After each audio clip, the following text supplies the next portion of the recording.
We're joined now by Nrya, former deputy head of assessment at the IDF. Thank you very much for coming on.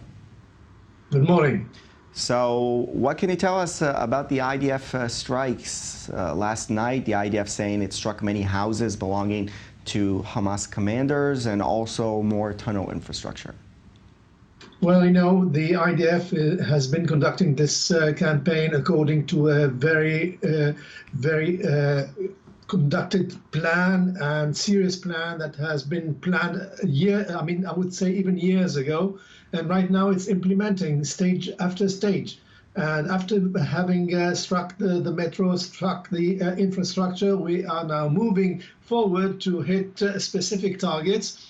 And this is the weight of the power. I mean, you cannot compare the IDF to Hamas. And we, according to my view, we have reached here a turning point, according to the reaction of Hamas yesterday night and the whole night. And the reaction from the IDF, I think that right now the upper hand is on our side, not in the Hamas side. Right, and we did see that last night they didn't fire on Jerusalem and on Tel Aviv. Earlier on, that was their big success, that they were able to fire large salvos at central Israel. That means more advanced rockets with longer range that were also able to avoid the Iron Dome defense system because they were fired many rockets together. It seems like they're losing their ability to do some of that. Well, you know, if you just analyze the whole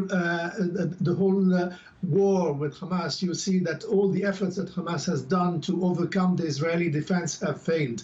They have failed to go through the network, the net of the Iron Dome. They have failed on the sea. They have been hit very hard. But they have succeeded somewhat. Sorry to interrupt, but they have a little bit succeeded to get through the Iron Dome defense system. We did see some rockets that were not intercepted by the Iron Dome that claimed Israeli casualties.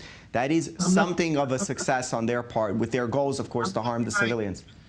I'm not denying it, and I'm saying that there was lots of courage from their side to try and struck Jerusalem and Tel Aviv. This is really something new. But I mean, this was at the beginning and during the campaign. Jerusalem was out of the scope. Tel Aviv remained twice, thrice, no more than that. And I think that the average interception by the Iron Dome, which stands about 90%, has been proven correct. So 10% is all right.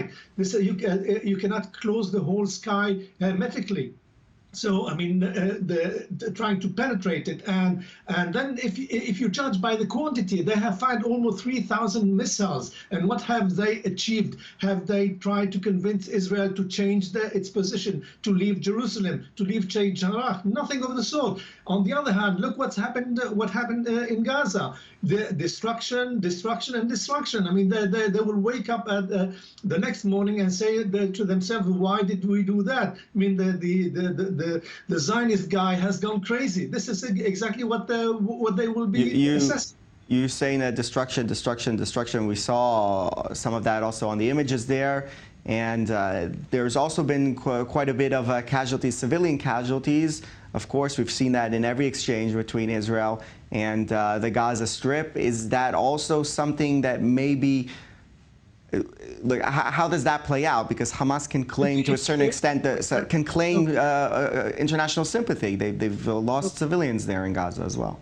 They are right now playing the underdog. I mean, certainly the fact that they are not reacting, or they are trying not to react, they hear the international community trying to impose a ceasefire on Israel, and this is why they say, okay, let us not fire, so that we will be pictured as the weak and as the one who have been succumbing to the Israeli power. This is definitely a tactic that they are adopting. But if you compare the quantity or the number of civilians that were hit in 2014 to today, we're talking about a fraction of what happened there. I mean, this is why Israel has been targeting its targets very specifically. And the fact is that all those targets that have been hit have been hidden inside civilian compounds, in schools, under schools, around the hospitals. So I mean, we know the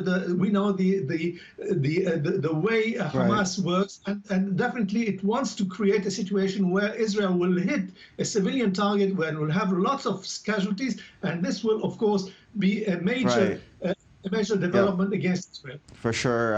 Jacques Nrya will be back with you later in the broadcast. Thanks for that. We have to go out for a short break. We'll be back in a few minutes. Stay with us. Don't go anywhere.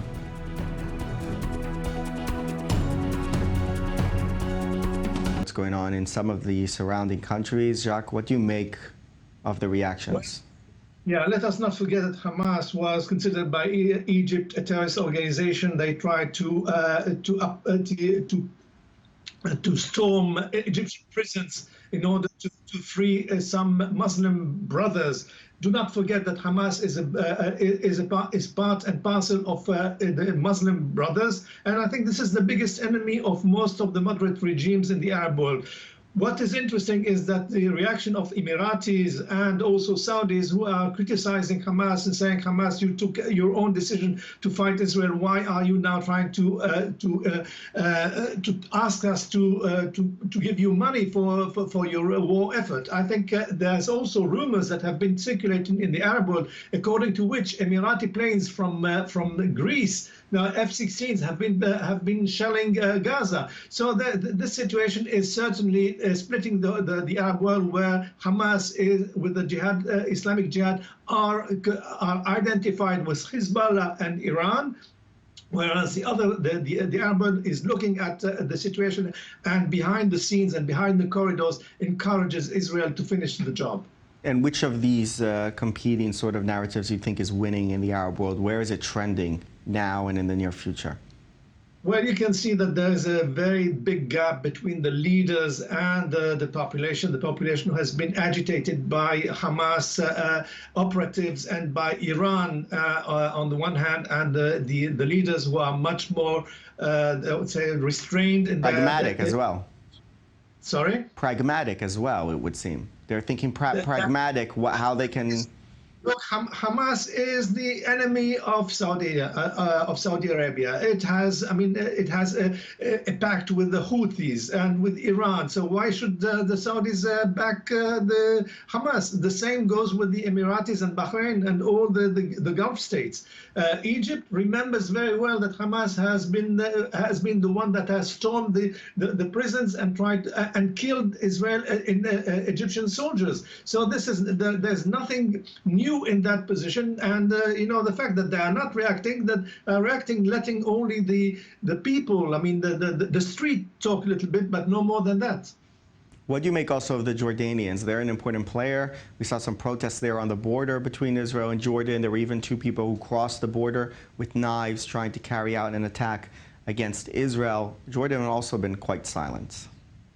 Look, Jordan has the same problem as the other Arab states, and add to it the fact that 70% of the population is Palestinian or Palestinian with a Palestinian tendency.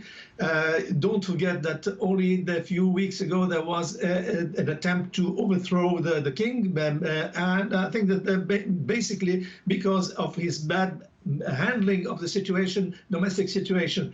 So it's not very unusual to see that what's happening in Jordan, because it has been since a year long, manifestation by the Islamic elements against the regime, and the fact that the Hamas is fighting Israel is in a way putting some more oil in the fire. All right, Dr. Jacques Nrya, thank you very much for that analysis. Now, international pressure